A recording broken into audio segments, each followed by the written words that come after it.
Welcome to the Quillette podcast. I'm your host, Jonathan Kay, a senior editor at Quillette. Quillette is where free thought lives. We are an independent grassroots platform for heterodox ideas and fearless commentary. If you'd like to support the podcast, you can do so by going to quillette.com and becoming a paid subscriber. This subscription will also give you access to all our articles and early access to Quillette social events. Welcome to the Quillette podcast. I'm Jonathan Kay. This week we're going to talk about the S word, status. It's the thing that humans tend to think about a lot, even when we're pretending not to. Why do philanthropists put their names on public buildings? Why do we drive around in cars with letters on the back that advertise the size of the engine under the hood? Why do we spend so much time gossiping about real estate and salaries and job titles? It's all about status. And in his new book, The Status Game, on social position and how we use it, acclaimed author Will Storr argues that status is central to the human condition, and he even includes a typology of different kinds of status hierarchies, including dominance, prestige, and my personal favorite, as you'll know if you follow me on Twitter, virtue. In fact, Storr argues that much of human history can be explained by our shifting adherence to different status norms, and the often tragic consequences of those who run afoul of them. I spoke to Will Storr earlier this month over Skype. Here are excerpts from our conversation. In your book, you talk about a guy by the name of Ben Gunn as an illustration of how, no matter what environment we're in, we're always looking for opportunities to seek status. Can you tell listeners a little bit about who this guy was? Well, he basically beat somebody to death who was 11. So at 14 years old, he was imprisoned at what they call Her Majesty's Pleasure in the UK, which means it's an indefinite term. But he ended up being one of, if not the longest serving prisoners in Britain, because every time he'd be out for parole, he'd do something wrong and upset the parole board and get thrown back in again. And so what happened was when he was thrown into prison officers abused him. He tried to starve himself to death. He tried to escape. Nothing worked. But then what he did was he educated himself, particularly became an expert in prison law as a way of kind of fighting back against prison officers. He became another archetypal figure, the prison lawyer. Other prisoners would go to when they were in trouble, and he was so brilliant at understanding what the prison officers were allowed and were not allowed to do that he'd tie them up in knots, and he deliberately antagonized them by launching these complaints against very trivial things. So in his own words, he said in prison you get lots of status because if you're a lifer, if you have a life sentence, that you're in the top of the tree. But he also got the status because he was this prison lawyer. He was this person that had a reputation for really successfully fighting back against the powers that be. After 25 years, he'd been in so long that people were campaigning. There was campaigns out for his release. And he fell in love with this woman called Alex, came in to teach English. And they fell in love, and they were having sex in the stationery cupboard and things like this. All he had to do to be released and be happy, you'd think, was just behave for a little bit. And he couldn't do it. He had everything waiting for him outside the prison. They were going to get together. He was going to live with her. She was going to look after him. And he just wouldn't do it. And eventually she confronted him, saying, just behave, just for God's sake, just for a few months. And he admitted to her, I don't want to, I want to stay in here. The reason is he had status in prison. He'd found these games to play in prison, gave him meaning and purpose and an identity. And outside he had nothing. And what eventually sort of dragged him out, Alex very brilliantly said to him, why didn't you write a blog about your time in prison? And so he wrote this blog, Prisoner Ben, and it won an Orwell Prize, very prestigious prize in the UK. And then he left with a warning ringing in his ears from the prison service. You're going to be nothing out there and you're going to suffer. And indeed he did. He had a nervous breakdown when he left prison because of this. So that to me was just really interesting. When you put a human brain in a situation where there is no status, what does a successful in inverted commas human brain do? Well, it finds games to play in which you earn status, and that's what he did. And he became so absorbed in this game of fighting against the prison service that he didn't want to leave prison, even to be in the arms of the woman that he loved. In all your research, have you ever found any example of any society or subculture that has no gamified status hierarchy? No. People often talk about, hunter-gatherer groups being egalitarian. There's a slightly old-fashioned left-wing view that pre-industrial revolution or before that, pre-civilization even. Well, sorry, just to interrupt, you have a great story in here from Micronesia involving yams. Yeah, that's right. So this idea that we are, naturally egalitarian isn't true. Every individual is very interested in their own status, their own relative status, and there's lots of norms, social norms there that keeps people roughly in the same place. And it's policed not because nobody cares about status. It's quite the opposite. Everybody cares very much about status. This thing of the yams was an amazing paper that was published in 1948 by an anthropologist called William Bascom. And yeah, he found this status game on this Micronesian island of Pompeii, which involved the growing of yams, and life there was very stratified, very hard to move up. It was all family based, very hard to move up in status. But there was one way you could move up, and that was by growing massive yams. So this was a game open to the men of the island, and they'd have semi-regular chiefly feasts, and the man who brought the biggest yam to the feast would be publicly declared number one, and everybody would be very jealous of this person. Status obsessed as we are, what happened in Micronesia is that all the men became absolutely obsessed with growing massive yams, to the extent that their yams were so big that he gave an example where it took 12 men to carry one yam into a feast on a special stretcher made with poles, in canvas. So, and to me, that's just a really great example of the brilliance of human ingenuity. If you attach status onto something, humans are going to do everything they can to win that game. And if you attach status to growing massive yams, they will grow absolutely massive yams. The modern equivalent of that, except for the fact that you can't eat them. I have a particular fascination with German sports cars. And so you'll see somebody with a Porsche 911, someone else will come and it'll be the 4S, then someone will have GT2 or GT3. And Porsche, like many of these high-end manufacturers, they're absolute geniuses when it comes to just adding what are essentially random numbers and letters. One will have 600 horsepower and the other will have 700 horsepower, despite the fact that there is no road anywhere within 100 miles of me where having anything more than 200 or 300 horsepower does you any good. These letters and numbers that you see on the back of Audis and Porsches and stuff, is that our yams? Absolutely. It's a status game. And as you're describing that, I'm not that interested in cars, but I know, as you're describing the 600 versus the 700, I know that if I was into cars and I was driving a 600 and I saw somebody with a 700, even though I could never use the 700, I would be fuck, and if I got a 700, I'd be like, yes, that's human life. And there's lots in the book about all the bad things that status pursue, but there's also progress. The people working for these car companies are doing everything they can to make their cars fractionally better, because they're also competing. People at Porsche are competing with their peers in Porsche who can achieve this breakthrough, and Porsche itself is competing with Ferrari, and how can we win against Ferrari? So it's all of this status competition leads to progress, I think, in the human story. Right. Although I guess one could say that where it goes haywire from an evolutionary perspective is where resources start getting poured into status competitions that have no real utilitarian connection with human needs. Ultimately, humanity is not bettered by having a 700 horsepower sports car, right? Much in the same way as having like a giant yam is probably not as useful as having like a lot of smaller yams. Yeah, well, it depends. I mean, in the book, I tell the story of modernity through the perspective of status play. There's lots of ways humans compete for status. There are basic things like age and beauty. But what the book's really about are the three ways we've evolved to compete for status. And the basic way is dominance. So dominance is we've been using since we were before we were human. It's the animalistic aggression. I'm going to fight you, or I'm going to threaten you. Dominance also, when people are bullying online and coercing online, that's also dominance. So you can force people to attend to you in humility. That's dominance. But then when we settle down and we started living in communities, dominance status play is bad. You can't have people just fighting each other constantly. So we evolved to really exploit the prestige forms of status. And to earn prestige, you've got to you show yourself to be useful to the group. So if you're useful to the group, you earn prestige. And there are two ways of being useful to the group. One way is the way that we've been talking about: competence, success. I'm going to make a better car. I'm going to grow a bigger yam. I'm going to be a better storyteller, a better hunter, a better finder of honey.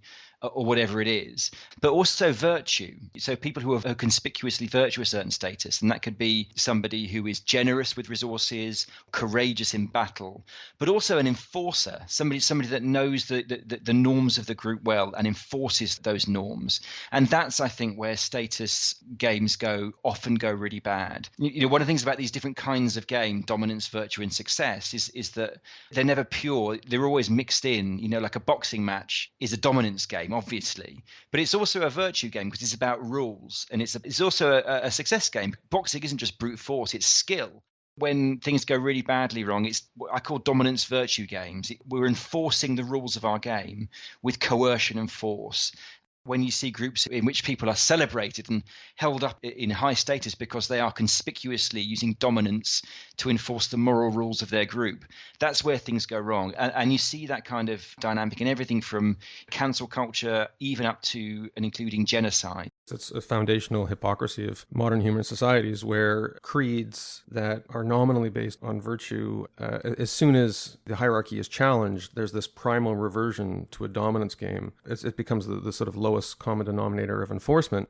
As I was reading it, it struck me that a lot of conflicts historically take place on the boundaries between one status regime and another status regime. Before the French Revolution, you had a conflict between what were known as sword nobility and robe nobility. And the older families in the French aristocracy who regarded themselves as the sword nobility, they traced their lineage back to kings who laid siege to castles and stuff, and they resented the robe nobility who maybe had bought their way into the aristocracy. Yeah, and also it kind of touches upon that kind of spiteful and snobbish thing that's just is baked into human nature. So if you think of a status game, it's a bunch of people coming together and deciding on what kinds of beliefs and symbols are going to signify status and what aren't. And so we all play these games, but what we do is that we look down on people playing other games by different rules. A great example that I found by personality psychologist Sam Gosling, who writes about, he sees this in personality groups because he's a personality psychologist, and in his students, all the extroverts group together and judge negatively the introverts because they say, how could they be so rude and snobbish and so on? They don't contribute to conversation. And then the introverts group together and say of the extroverts, they just will not shut up. They're always gabbling on. It's just exhausting. So each kind of group or game is de-ranking the other game for not following their own rules. So it's by the same logic that somebody from America or England can look down their nose at somebody from China for spitting in the streets.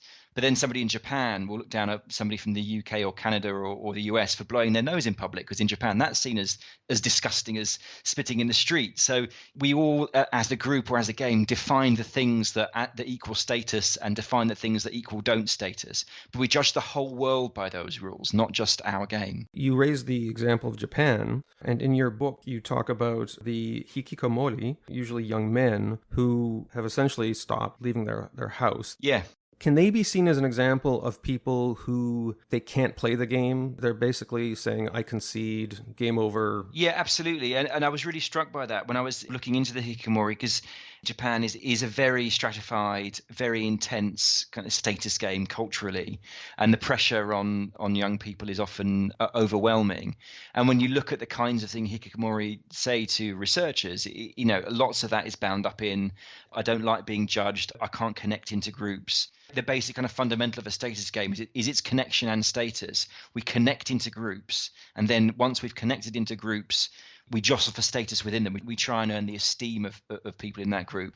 And the hikikomori tend to have failed at both of those things. They don't feel connected into any groups, and they don't feel respected. They don't feel they earn status. So they withdraw. And humans being a social animal, a hypersocial animal, the only thing you can do to withdraw the game of life is to shut yourself in a room. This is one of the reasons that video game addiction is such a huge draw for teenagers and young men who don't want to or feel they can't compete in the world of education or employment or something. Because these games are now networked And because they have elaborate subcultures and online forums, you can be a sort of celebrity and hero and alpha male within that narrow subculture and have admirers all over the world, despite the fact that you don't have any money and maybe you're well into adulthood and you never leave the house, you still live with your parents, which wasn't true of video games maybe 20 years ago before they were socially networked. Somewhere out there is a game you can win and be a hero at. Before I wrote this book, I would have probably had a slightly negative view of these people, but now it's changed the way I see it. Connection and status, they're fundamental human needs. Without them, we break.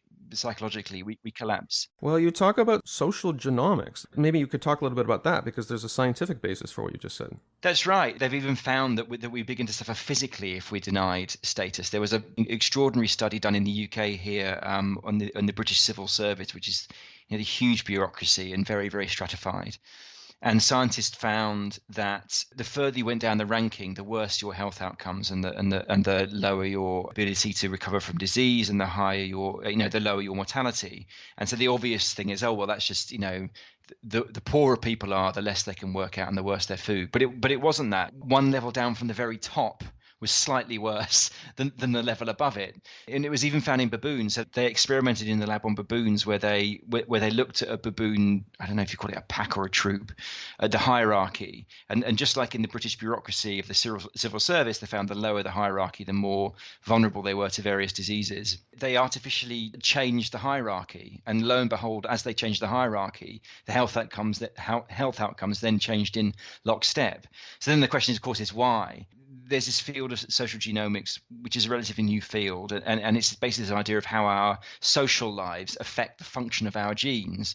And so the idea there is that if the brain understands that we have been deranked, or we're not doing particularly well in the status game, it can pick up where we are in that ranking, and it puts us into a kind of defensive physical states to prepare for potential attack. So inflammation will increase and viral response will decrease. That's the way that we've evolved to prepare for physical attack. Does this mean that it's a kind of pipe dream to imagine a classless society? It's a total pipe dream. It's a bitter pill to swallow. And I kind of hesitated about putting it in the book, but I ended up feeling that ultimately I could not fight the conclusion that equality is an impossible dream, because that need for status is absolutely baked into us. And the final chapter in the book is, I call it the parable of the communists, because it's the story of what happened when these millions of people decided to create what they called a kingdom of equality and remove the need for status, or try to remove the need for status from society and just keep the belonging and connection only. And as everybody knows, that was a disaster. But what fascinated me was how quickly it became so stratified. It was just a reverse hierarchy where workers and families of workers were at the top and families of bourgeoisie were at the bottom. And it was even more brutally stratified than the capitalist West. Absolutely stunningly brutal and unfair. And the other thing that I didn't know was that there was an incredible reversal by Stalin, where in the Lenin era the idea was we're going to create this kingdom of equality and we're going to get rid of all awards, all those trinkets, titles were got rid of. But Stalin brought it all back, and even accused people of what he called equality mongering. And he would say things like, people want to own a cow, and there's nothing wrong with that. So I didn't know this. I mean, maybe lots of people do, but I never knew this, that Stalin actually totally reneged on the communist ideal of getting rid of the status urge. And it wasn't just in the Soviet Union, it's obviously in Cambodia, it was in China. These also became incredibly stratified hierarchical places. But all that happens is the elites flip. They go from the bottom to the top, and the people that were on the top go to the bottom. That's all that's happening. Utopians talk of equality, but all they're doing is changing the hierarchy. If you're a regular listener to the Quillette podcast, you'll be familiar with BetterHelp, one of our original advertisers. Well, thanks to everything that's happened since early 2020 and the stresses that the pandemic has put on everyone, the online therapy services at BetterHelp are more relevant and in demand than ever. BetterHelp will help you unlock the tools you need to help with motivation, depression, anxiety, battling your temper, stress, dealing with insecurity in relationships or at work, whatever you need. Especially at a time like this, no one should be anxious about admitting that they're going through normal human struggles, because you deserve to be happy. BetterHelp is customized online therapy that offers video, phone, and even live chat sessions with your therapist. And you don't even have to see anyone on camera if you don't feel comfortable doing so. It's much more affordable than in-person therapy, and you can start communicating with your therapist in under 48 hours. Join the millions of people who are seeing what therapy is really about. And Quillette podcast listeners get 10% off their first month by visiting betterhelp.com/Quillette. Again, that's BetterHelp, HELP.com/Quillette. Thanks to BetterHelp for their sponsorship. And now back to the Quillette podcast. Speaking of changing the hierarchy, are you familiar with the Dr. Seuss story, The Sneetches? No. So there's these creatures known as Sneetches who live in this typically Seussian wilderness, and this guy shows up and has a machine that allows them to put stars on their belly. What happens is the few Sneetches that were born with stars on their bellies get extremely upset because they've lost their special status. Soon everybody has stars on their belly, and some of them have dozens of stars. And then so the guy comes back and says, I have a new machine. It's called the Star Off machine. And he now charges people to remove their stars, and he convinces them that the greatest mark of status is not having stars. There's this famous scene at the end where the Sneetches are running in a kind of infinity loop from the Star On machine to the Star Off machine, depending on... Basically, it's sort of like hemlines going up and down. And the only one who's happy about all of this is this guy with his two machines. That's brilliant. Yeah. So this guy, I don't think he has a name in the story. Oh yeah, he does. Sorry, I'm just looking at it. It's Sylvester McMonkey McBean. So in all of these status games, the gamification of life, is there an identifiable group, this is sort of the real life version of Sylvester McMonkey McBean, who can reliably identify what the status game is and profit from it? I'm thinking of like maybe in Micronesia, somebody who becomes a sort of a fixer for hooking yams up with up and coming tribal leaders. Yeah, I'm immediately thinking of the luxury fashion game. My wife is editor of Elle magazine in the UK, so I'm familiar with the madness of the fashion world and the luxury world. And yeah, I mean that's absolutely sounds like the story of the Sneetches. I mean that is fashion. The markups in the fashion world, the luxury goods game, are just extraordinary. One of the studies that I found looking at the luxury attire game that I write about in the book was brilliant. I forget the exact numbers, but in the luxury goods, the smaller the logo, the higher the status. And they actually worked out a dollar figure for every reduction in logo size. And the most expensive handbags, the logo is on the inside, and you can tell the bag by the quality of the stitching and tiny little details that only the people in the know understand. Researchers call it the status detection system that's kind of built into our brain and is absolutely fine-tuned into constantly looking at where we sit versus other people and symbols and clues. Even I, in my ignorance, know that there's something called the Hermes, I think it's called the Birkin handbag. Yeah. Which sells for 6 figures, and it's not even on the list of top 5 most expensive handbags. I know you present this gamification of status as having, in some sense, a positive effect on human ingenuity. But when you see people paying hundreds of thousands of dollars or even millions of dollars for handbags, it is hard to defend when there are people on the planet who don't have enough to eat, no? In the book, I'm not taking any position that it's good or bad. I'm just saying that it is. And here's the good stuff and here's the bad stuff. And it's easy to forget when you're looking at these luxury attire games. These companies are employing lots of people, and that's really important. They're paying millions of dollars in tax, and that's really important. So, there are good outcomes and there are bad outcomes. But the real people who are being exploited are the people who are buying the products, and the people who are benefiting are the employees and the tax office. To the extent there's a progressive income tax system and high sales taxes, the broad public becomes the Sylvester McMonkey McBean of this. Yeah, and that's the bit we always tend to forget when we're sort of down on companies and organizations. A successful organization that is actually doing well by its staff is a positive status game, that they're giving their teams meaning. They're going to work and they're competing for status, and they're feeling good about their jobs. And not only that, they're generating tax money, which is doing lots of good as well. So yeah, I think it's always a danger to say good or bad. It's definitely both with status. At the end of the book, you provide some structured suggestions for how a person could live a more fulfilled life in the shadow of all these games we're expected to play. As I was reading that, I was thinking of When people talk about mindfulness and meditation, one of the common denominators of all these techniques, they take you out of these games. They ask you to think about your breathing. They ask you to think about your body. They ask you to think about the air around you. And the things they ask you to focus on typically are things that every human being on earth has access to. They focus on the things that have no connection at all to status. And maybe that's one of the reasons we find meditation incredibly hard, because it seems like our brains spend a lot of time on figuring out our status and how we can improve it.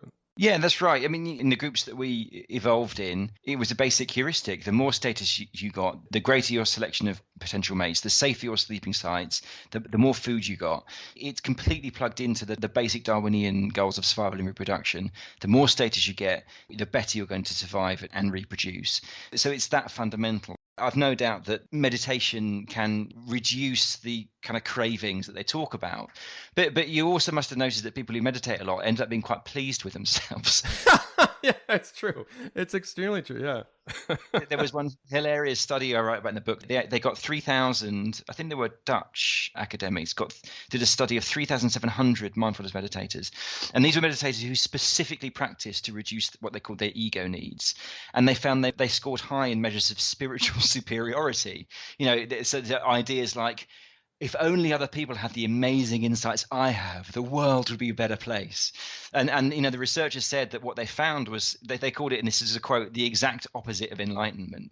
These meditators really thought they were pretty great because they had all these insights. And so it's funny, but it also demonstrates the fact that you cannot get rid of this status urge because it's absolutely baked into our brains. It's baked into how we pass and experience reality. Will Storr's book is called The Status Game on Social Position and How We Use It. Thanks so much for being on the Quillette podcast. Thanks, John. Thanks for your great questions. Thank you for listening to this episode of the Quillette podcast. Quillette is where free thought lives. We are an independent grassroots platform for heterodox ideas and fearless commentary. If you'd like to support the podcast, you can do so by going to quillette.com and becoming a paid subscriber. This subscription will also give you access to all our articles and early access to Quillette social events.